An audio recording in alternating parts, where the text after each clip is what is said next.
السلام علیکم ورحمۃ اللہ وبرکاتہ۔ امید کرتا ہوں کہ آپ سب خیریت سے ہیں۔ الحمدللہ اللہ سبحانہ و تعالی نے مجھے بھی عافیت سے رکھا ہے، صرف سردی لگا ہے جو موسم کی بدل کی وجہ سے ہو رہا ہے۔ تو میں آج آپ لوگوں کے سامنے جس چیز لے کر آیا ہوں وہ ہے میری نظر کی حفاظت ایپیسوڈ چل رہا ہے، تو اس کی ایک ایپیسوڈ آج بھی ہو رہا ہے۔ آج کی ایپیسوڈ ہے مدرسین جو مدارس، اسکول اور وغیرہ وغیرہ میں پڑھاتا ہے، ان کے لیے بھی نظر کی حفاظت کتنی ضروری ہے۔ آئیے دیکھتے ہیں۔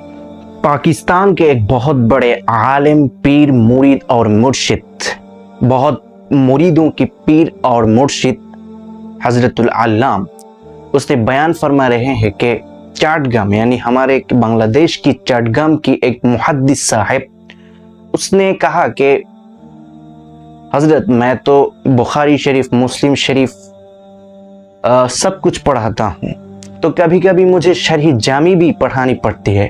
شرح جامی جو کہ کتاب ہے، مسئلہ کی کتاب ہے، تو اس میں بہت سے تو امارد ہوتے ہیں جو کہ داڑھی نہیں ہوتے، ان میں سے بہت سے تو حسین ہوتے ہیں، تو ان سے میں کس طرح نظر بچا لوں؟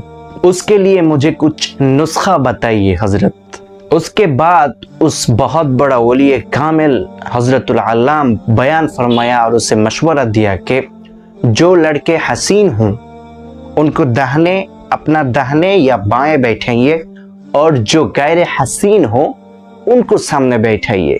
تو اس سے کیا ہوگا؟ تو یہ متن بن جائیں گے، یعنی کہ سامنے جو ہوں وہ متن بن جائیں گے، اور متن ہمیشہ جلی ہوتا ہے، جلی یعنی کہ ظاہر، کلیئر ہوتا ہے، اور وہ یعنی دائیں اور بائیں میں جو ہے وہ حاشیہ بن جائے گا، اور حاشیہ عموماً باریک ہوتا ہے، اور حاشیہ جب باریک ہوگی تو نفس کو ادراک حسن میں بہت وقت لگے گی، بہت وقت ہوگی، اچٹی پچٹی نظر پڑے گی، غائرانہ نظر نہ ہوگی، طائرانہ نظر ہوگی، اور ساری توجہ آپ کے سامنے ہوگی، اور دائیں بائیں جو حسین لڑکے بیٹھے ہیں ان سے توجہ نہ کرے، ان کو نہ دیکھیں۔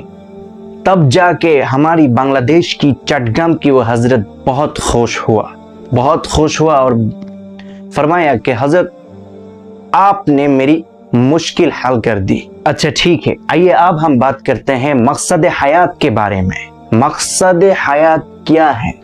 ہمارا مقصد مال کمانا، کھانا پینا کرنا، مکان بنانا، کپڑے پہننا، شادی کرنا، بال بچوں کی تربیت کرنا وغیرہ نہیں ہے۔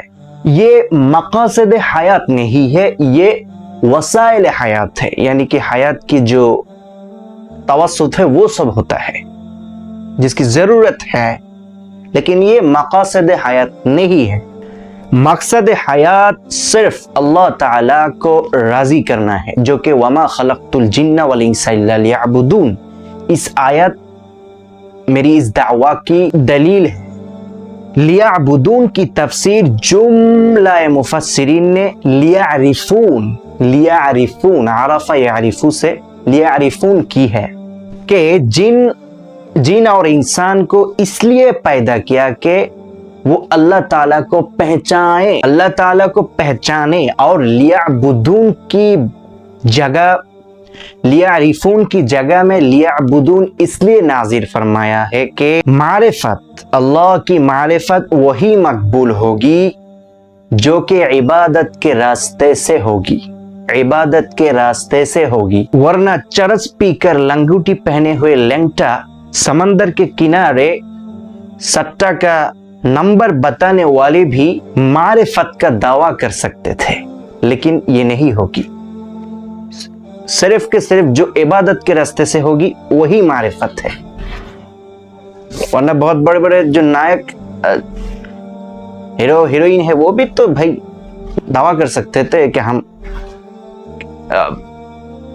اللہ کو بلا رہے ہیں، ہم عبادت کر رہے ہیں، لیکن نہیں، معرفت صرف عبادت کے راستے میں ہوگی۔ لیعبدون سے سب اس زمرہ سے نکل گئے۔ پیارے ناظرین و سامعین،